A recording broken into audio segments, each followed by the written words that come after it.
We turn now to our panel for some political analysis. David Frum writes for The Atlantic. Susan Glasser covers the presidency and foreign policy for The New Yorker. Jerry Seib is the executive Washington editor for The Wall Street Journal. And Toluse Olorunnipa covers the White House for The Washington Post. Tolu, did I get it right? You were pretty close. Olorunnipa. Every time. One of these days I will get it right. Let's start off with just some of what we heard here. Two 2020 presidential candidates, and then one of the things you're going to hear a lot about on the campaign trail, which is the food fight over the Mueller probe and interpretations around it. Tolu, what did you hear from the candidates? I thought it was really striking to hear Governor Hickenlooper really try to position himself when it came to capitalism versus socialism. He struggled earlier in the week when he was asked about it. He struggled when you asked him about it. He sort of tried to talk about party labels and how labels should not be the focus. But just being able to say, I am a capitalist, when, as you mentioned, Republicans are really trying and going all in on trying to brand Democrats as socialists, for a former businessman and a former governor who has not really toyed around with socialist ideas in the past, for him to struggle, it shows that the Democrats are really trying to figure out how to approach this issue of whether or not capitalism works. And we heard a little bit about that from Senator Warren. She did say that she does believe in markets, and she does believe that capitalism is a positive program when you do have the right rules in place. Mm-hmm. But it is when you have Bernie Sanders getting very big crowds, it's hard for Democrats to figure out sort of how to talk about socialism versus capitalism, and they're going to be hit from the right, from Republicans and from the president, saying that all of them are socialist. Yeah. As a Republican, I just marvel at how Democrats trip over their own shoelaces on this. We had President Trump tweet that the communist economy of North Korea, under the dynamic leadership of its dictatorial leader, could achieve unprecedented economic growth. The president routinely picks favorites among companies. He's erecting tariff walls, which are taxes on American exporters. And Democrats can't figure out how to defend a market economy with social insurance programs and let this guy claim the mantle of the champion of free enterprise? Really? So there's a much more interesting drama beneath the surface that's going on among Democrats, which is, where is the energy in the party? Mm-hmm. Why did we really succeed in 2018? There is a narrative that says we succeeded because the progressive left was full of energy and was out making this happen. We took control of the House because of that.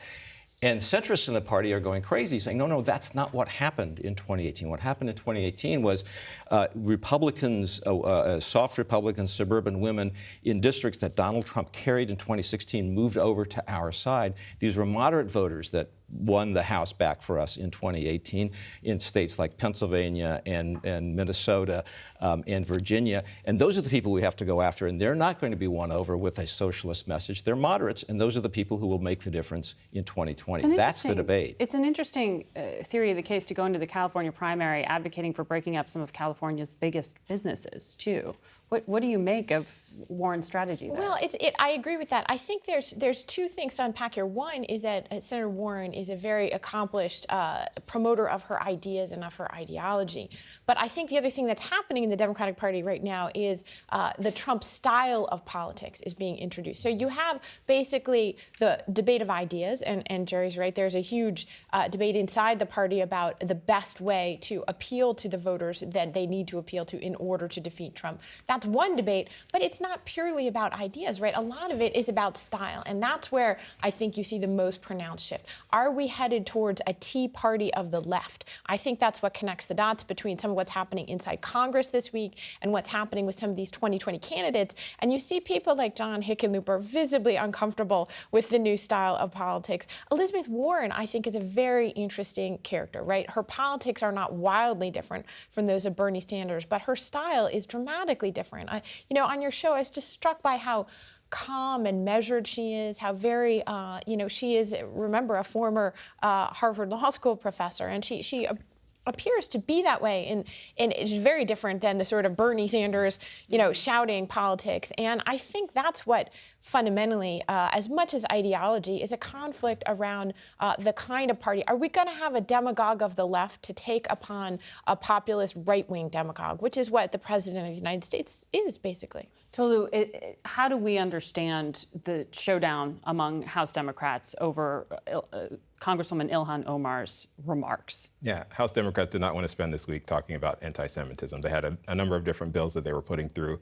But because they are struggling with this internecine battle between the progressives and the base and the moderates and the leadership that is a little bit older, you have religious lines, you have racial lines, you have generational lines that the Democrats are struggling over, and they haven't quite figured out how to balance the very diverse class that they have. And I think that's part of the reason you saw Nancy Pelosi wanted to start off with a very tough resolution, specifically comment on Ilhan Omar's comments, but then she got a lot of pushback from 2020 candidates, from some of the progressive base who said that this was unfairly singling out, a Muslim congresswoman, one of the few African-American women in Congress, and one of the few freshmen in Congress. And I think that was part of the reason that they decided to make it a much more broad statement and looked at not only anti-Semitism, but anti-Muslim bigotry and anti-LGBT action. And I think that was part of the reason why the Democrats spent the whole week sort of trying to figure out where they can find some sort of balance in the party. And this was red meat for Republicans, certainly the president. He tried to label Democrats anti-Jewish. He did try that, which is certainly eyebrow raising. I think what is going on here is that when you have a big intake in any party in a year, you pick up a lot of people who are ready for prime time and a lot of people who are not. And I think one of the questions that is going to face progressive Democrats is who here wants to be inside the building making the decisions, and who wants to be outside the building carrying the placards. And that people will pick different career paths. And I think you can see from the extraordinarily careful and targeted and self-effacing questioning that Alexandria Ocasio-Cortez did in the Cohen hearings versus the unbelievably undisciplined, repeated, provocative remarks of Ilhan Omar and the rather sad defenses of her by Democratic leadership. You have to understand she doesn't quite know what words mean. If you don't know what words mean, Congress may be the wrong line of work for you. Well, David, I want to ask you to tee up the piece you just wrote for The Atlantic. Yes, thank you. Great read. But it's a topic that kind of touches some of these very hot-button issues as well, crossing race, crossing a number of things that seem to even divide Democrats, yes. And that is how to deal with the challenge of population growth and influx of people, either across the border or just into this country. So one of the things that is a real casualty of the Trump years, the articles about immigration, and argue specifically that the United States and other developed countries, from a social point of view, need less of it, even as their economies are clamoring for more of it. And the argument of the piece is this is about preserving social stability. What has happened is immigration, and I blame President Trump for this, has become a culture war issue rather than a social stability issue. And so it's not a binary question. It's not, open the borders or have none. And it's not something any one country can manage on its own without reference to other countries. Immigration is a system, and you have to manage it as a system. And our ability, and when I say our, not just America, but you see this across the developed world, to think rationally about things, to stand up for the interests of the citizens of the country. That's who governments answer to, not to the world, but to their own citizens. How do you do something that stands the test and is not just driven by the imperatives of business? I think the greatest single line ever written about this problem was written by a Swiss writer who said, "We wanted workers, we got people instead." And I think we need to understand that you are choosing the future population of your country. If you choose wisely, immigration can be a great source of strength. If you choose poorly, it can rip your society apart and empower the most extreme elements in your own society. And you say this as an immigrant yourself. And I am born in Canada. I was naturalized in 2007. I think what everybody knows and nobody will actually acknowledge is that the problem here isn't immigration. It's the immigration system is broken. It doesn't work. It hasn't really been upgraded since 1986. If everybody would step back from the emotion, they would agree that what's needed is comprehensive immigration reform, not this many immigrants or that many immigrants. That's not happening, and that's the problem of the paralysis in this city, I think. Well, it's the death of, technocracy. It's the death of rational policy debate. I mean, Right. You can have all the reasonable, rational arguments you want for immigration reform. It's interesting. I had a conversation the other day with a former senior official in the Bush administration. Was that the key domestic policy failure of the Bush administration, putting aside the Iraq War, was to not pursue comprehensive immigration reform, but to go for social security reform first? I think we'll all look back on that. The deal that was available then, obviously, we would be in a very different place in our politics right now had that occurred. But comprehensive immigration reform usually is code for more, and the right answer is less.